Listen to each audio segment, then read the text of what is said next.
साल 2018 में बैंक में एक चोरी हुई।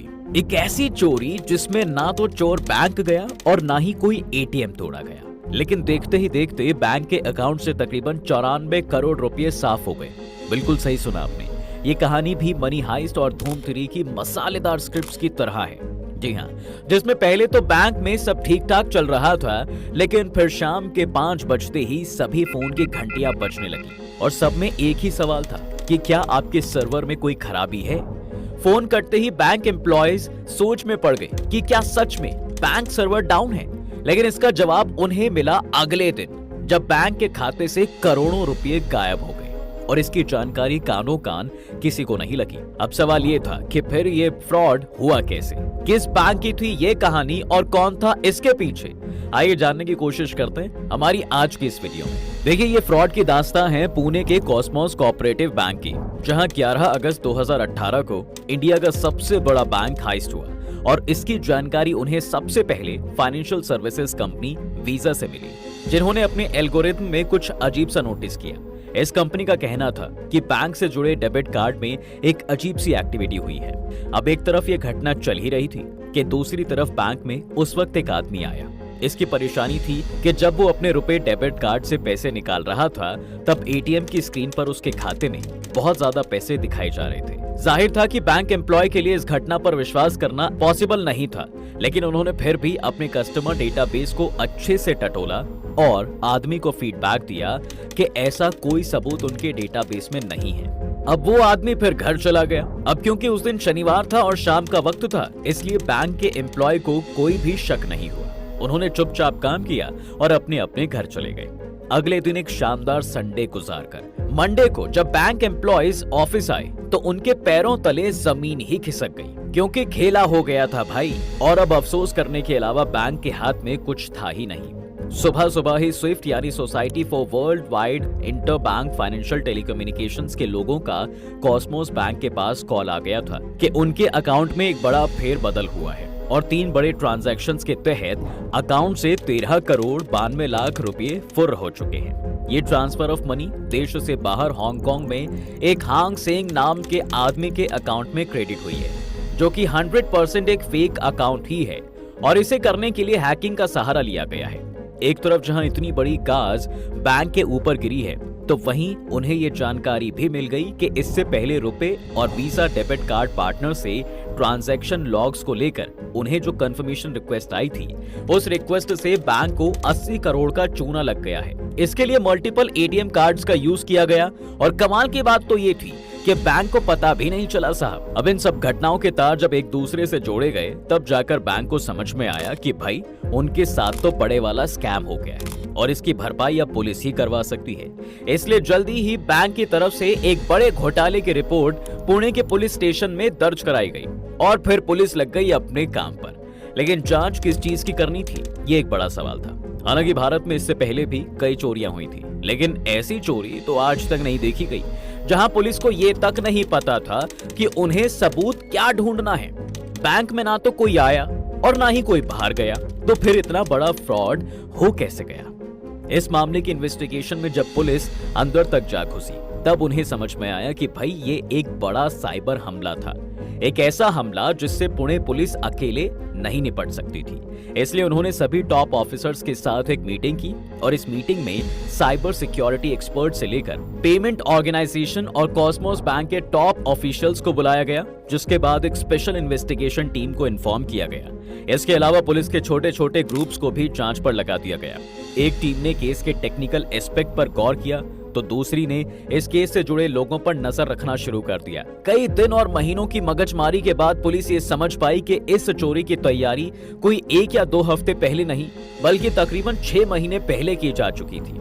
इसके लिए ठगों ने कई लोगों की टीम बनाई थी और स्टेप बाय स्टेप बैंक चोरी को अंजाम दिया था। दरअसल ठगों का प्लान था कि वो बैंक से पैसा 2 स्टेप्स में निकालेंगे और वो भी 32 देशों से। अटैक की तारीख होगी 1 अगस्त 2018 यानी शनिवार का दिन, जब बैंक में काम होता है और एम्प्लॉय का भी सिक्योरिटी पर कोई ध्यान नहीं होता। इस दिन बैंक के कंप्यूटराइज्ड एटीएम सर्वर को हैक किया गया। उस पर कब्जा करके भारत के साथ साथ 31 देशों से भी पैसे निकाले गए। इसके लिए ठगों ने क्लोनिंग कार्ड्स का इस्तेमाल किया। यहाँ ध्यान देने वाली बात अब यह है कि बैंक के सर्वर को हैक करने के लिए चोरों ने एक मालवेयर यानी कि एक वायरस का इस्तेमाल किया था, जो 6 महीने पहले ही बैंक के कंप्यूटर सॉफ्टवेयर में इंस्टॉल कर दिया गया था। कई महीनों तक इस सॉफ्टवेयर ने कुछ नहीं किया और केवल इंटरनल डेटा कलेक्ट करता रहा।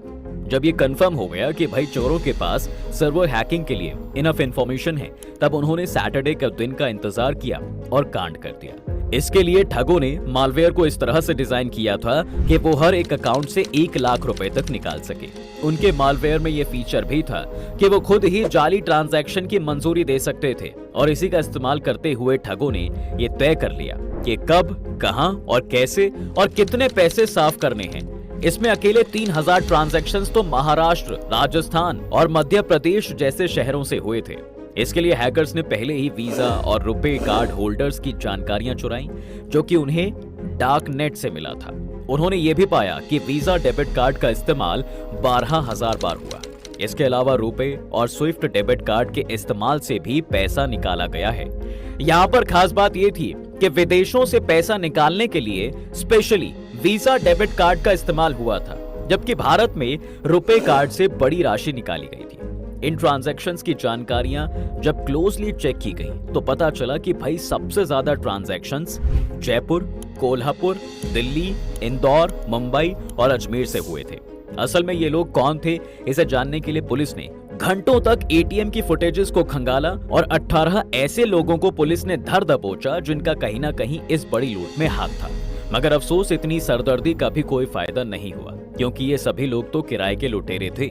उन्होंने पैसा तो निकाला था, लेकिन उन्हें ये नहीं पता था कि वे कितनी बड़ी साजिश का हिस्सा बन रहे हैं। उस दिन कई देशों में ऐसे हजारों किरायों के लोगों का इस्तेमाल हुआ, लेकिन ये सब हुआ कैसे था?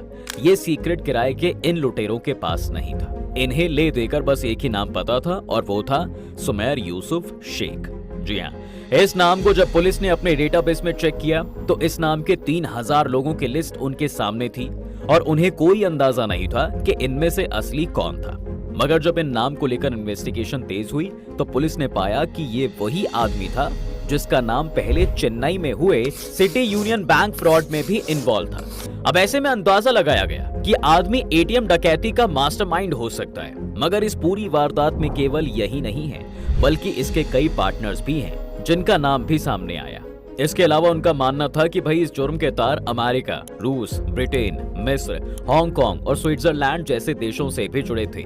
पुणे साइबर पुलिस के एक सीनियर इंस्पेक्टर का कहना था, जब हमें पता चला कि इस जालसाजी के तार भारत के अलावा 32 और देशों से भी जुड़े हुए हैं, तो उन्होंने विदेश मंत्रालय के पास अपना प्रपोजल भेजा और ठगी की रकम वसूलने के लिए उन देशों से मदद की गुजारिश की जहां से ये ट्रांजैक्शंस हुए थे। अब इसमें खासकर अमेरिका की पुलिस से मदद की गुजारिश की गई, क्योंकि वो खुद कॉस्मोस बैंक अटैक से मिलते जुलते एक केस पर अमेरिका में काम कर रहा था और ये केस भारत के पुणे केस से काफी मिलता जुलता भी था।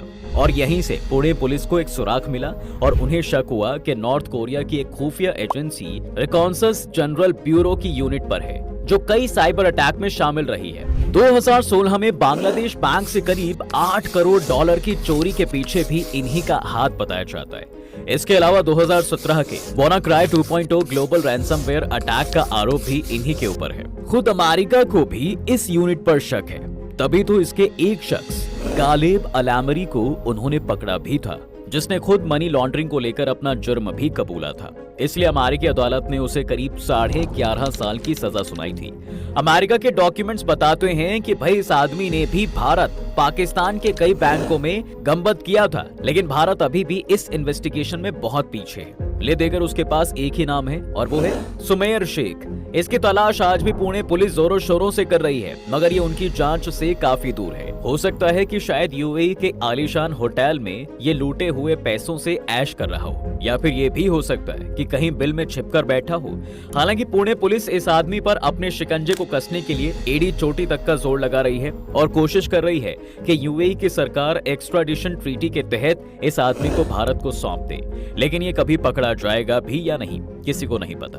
वहीं बात करें गायब हुए 94 करोड़ रुपयों की, तो इसमें से लगभग 5 करोड़ रुपयों की राशि तो मिल गई है, जो कि देखा जाए तो गायब हुए पैसों का आधा भी नहीं है, और इसे पाने के लिए भी विदेश मंत्रालय और सरकार को काफी मशक्कत करनी पड़ी है।